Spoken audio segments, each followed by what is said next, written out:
হ্যাঁ everyone, welcome back to my channel. আজকে আমরা কথা বলবো গুজরাট গ্যাস লিমিটেড নিয়ে। গুজরাট গ্যাস লিমিটেডে যারা পজিশনে অ্যাড করতে তারা কোন লেভেলে কিনলে একটা ডিসেন্ট প্রফিট জেনারেট করতে পারবেন। আপনাদের সামনে গুজরাট গ্যাসের ডেইলি চার্ট লাগানো রয়েছে, সেগুলো নিয়ে আলোচনা করব। আপনারা দেখতেই পাচ্ছেন স্টকটা কন্টিনিউ আপ ট্রেন্ডে ছিল। আপ ট্রেন্ডে থাকার পর এখন অনেকটা রিট্রেস করেছে। রিট্রেস করার পর একটু যদি ভালো করে দেখেন আপনারা দেখতে পাবেন এইখানে একটা ডবল বটম প্যাটার্ন ক্রিয়েট করেছে। অলমোস্ট ডবল বটম প্যাটার্ন বলতে পারেন। এই ডবল বটম প্যাটার্নটা সবচেয়ে ভালো অ্যাফিভ কোথায় হবে জানেন তো? যখন এই এরিয়াটা ক্রস করবে এবং এইখানে একটা বুলিশ ব্রেকআউট দেবে, লাইক দিস, এরকম ধরনের একটা ব্রেকআউট দেবে। তবে কি তাহলে এই ব্রেকআউটের পর কিনে নেওয়া যাবে? আমার মতে একদম নয়। কেন? কারণ এই ব্রেকআউটের পর এই যে ব্রেকআউটকে ফেলিওর করে নিচের দিকে আসবে না, সেটা কোনো ধারণা নেই, কেউ বলতে পারবে না এটা। তাহলে কখন কেনা উচিত? আমার মতে যদি এটা উপরে এর নেক্সট ট্রেডিং সেশনেও যদি উপরের দিকে চলে যাচ্ছে তো যেতে দিন, কোনো অসুবিধা নেই। কিন্তু যখন এটা আবার এই যেখান থেকে ব্রেকআউট দিয়েছিল সেই ব্রেকআউট এরিয়াতে এসে নিজেকে হোল্ড করবে বা রিটেস্ট করে আবার উপরের দিকে যাওয়ার চেষ্টা করবে, তখন কেনা সবচেয়ে বেটার। কারণ কেন? এতে কী হবে, আমাদের স্টপ লস অনেক ছোটো হবে এবং টার্গেট অনেক বড়। ধরুন আপনি এখানে বাই করলেন, সাপোজ আপনি এটার হাইতে বাই করেছেন, এই ব্রেকআউট ক্যান্ডেল দেখে ব্রেকআউটের হাইতে বাই করেছেন। বাই করার পর নেক্সট ডেতে তো এটা উপরের দিকে গেল, খুব ভালো কথা, এবং আপনি প্রফিটে রয়েছেন।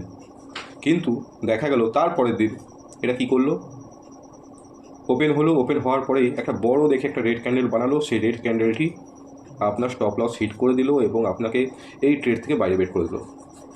যদি কেউ স্টপ লস না লাগিয়ে থাকে, দেখা গেল নেক্সট ডেতে আবার এটা একটা রেড ক্যান্ডেল বানালো এবং নিচের দিকে এগিয়ে আসলো, এবং তার নেক্সট ডেতে আবার দেখা গেলো আবার রেড ক্যান্ডেল বানিয়ে দিল, দিয়ে নিচের দিকে এগিয়ে আসলো। তাহলে আমার মনে হয় না এইখানে আমার একদমই র্যান্ডম বাই করা উচিত। তাহলে বাইটা কখন করা উচিত ছিল? আমরা এগুলোকে কুইকলি সরে দিচ্ছি, আশা করি বুঝতে পেরেছেন এই জায়গাটা। সাপোজ ধরুন আপনি এখানে বাই করলেন না, এইখানেও বাই করলেন না এই ক্যান্ডেলে। নেক্সট ডেতে আপনি দেখলেন কি এইরকম একটা ক্যান্ডেল বানালো, রেড ক্যান্ডেল বানালো। তার নেক্সট ডেতে আপনি দেখলেন যে আরেকটা রেড ক্যান্ডেল বানালো এই জায়গায় এসে এইরকম বানালো। তাহলে কি বাই করবো? না, তখনও বাই করবো না। তার নেক্সট ডেতে দেখা গেল এইখানে একটা গ্রিন ক্যান্ডেল ফর্মেশন হলো, এবং হেলদি গ্রিন ক্যান্ডেল, অবশ্যই এটাকে হেলদি হতে হবে। হেলদি গ্রিন ক্যান্ডেল আপনি এখানে দেখতে পেলেন। তাহলে কি হলো, স্টকটি এখানে ব্রেকআউট দিল, ব্রেকআউটের পর আবার এখানে রিটেস্ট করলো, এবং রিটেস্ট করার পর এখানে কি হলো, বায়াররা ইন্টারেস্টেড হলো। এবং সবচেয়ে ভালো হয় যে ক্যান্ডেলটি ব্রেকআউট দিয়েছিল সেই ব্রেকআউট ক্যান্ডেলের যে ক্লোজিং, তার উপরে যদি ক্লোজিং দেয় এই ক্যান্ডেলটা, তাহলে সবচেয়ে ভালো হয়। হয়তো এরকম নাও হতে পারে, কিন্তু এই যে ক্যান্ডেলটা, এই ক্যান্ডেলটা যেন এই ব্রেকআউট ক্যান্ডেলের থেকে উপরে ক্লোজিং দেয়, যেটাতে ব্রেকআউট ক্যান্ডেল ক্লোজ হয়েছিল তার থেকে উপরে ক্লোজিং দিলে সবচেয়ে ভালো হয়। এবং তার সাথে সাথে আরেকটা জিনিস যদি আপনারা চেক করতে পারেন আরও ভালো হয় এবং কনফার্মেশন অনেক বেশি থাকে। কীরকম কনফার্মেশন? এখানে তো ধরুন আপনারা ধরুন এটা একটা রেড ক্যান্ডেল, এবং এই রেড ক্যান্ডেলের নিচে যে ভলিউম ক্যান্ডেল থাকে, আপনারা যারা জানেন না যে ভলিউম ক্যান্ডেল কোথায় থাকে, ভলিউম ইন্ডিকেটার কীভাবে লাগাতে হয়, তারা ইন্ডিকেটারে যাবেন এবং ইন্ডিকেটারে গিয়ে সার্চ করবেন ভলিউম।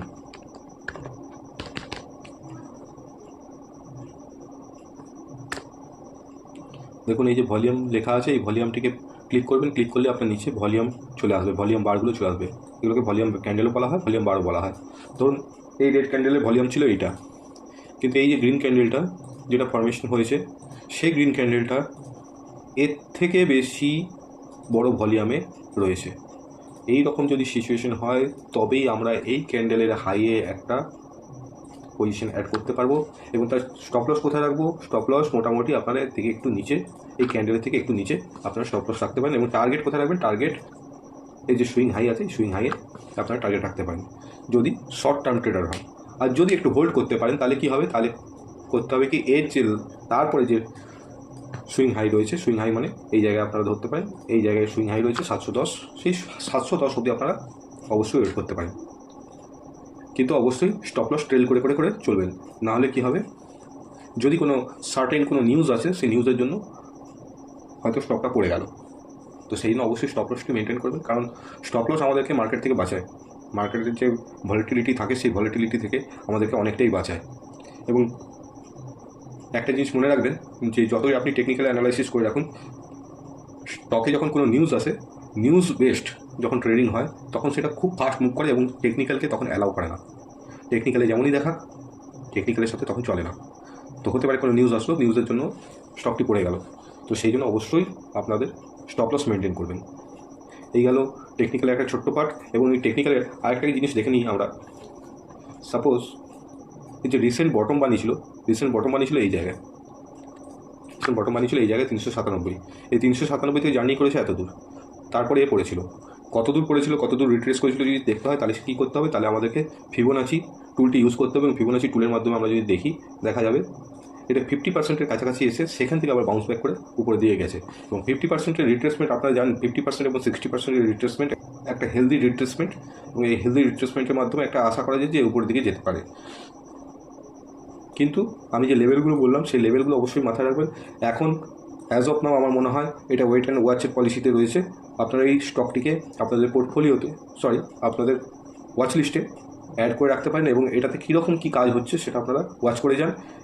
এবং আমরা যেরকম ধরনের প্ল্যানিং করেছি, এইরকম প্ল্যানিং অনুযায়ী যদি এটি চলে, তাহলে অবশ্যই এটা আপনাদের পোর্টফোলিওতে অ্যাড করতে পারেন। তবে অবশ্যই আপনার ফাইন্যান্সিয়াল অ্যাডভাইজারের কথা শুনে তবেই আপনারা ইনভেস্ট করবেন। ভিডিও যদি ভালো লেগে থাকে তাহলে অবশ্যই লাইক অ্যান্ড সাবস্ক্রাইব করবেন এবং কোনো মতামত থাকলে অবশ্যই কমেন্ট করে জানাবেন। আজকের মতন এইটুকুই, দেখা হচ্ছে পরবর্তী ভিডিওতে। সবাই ভালো থাকবেন।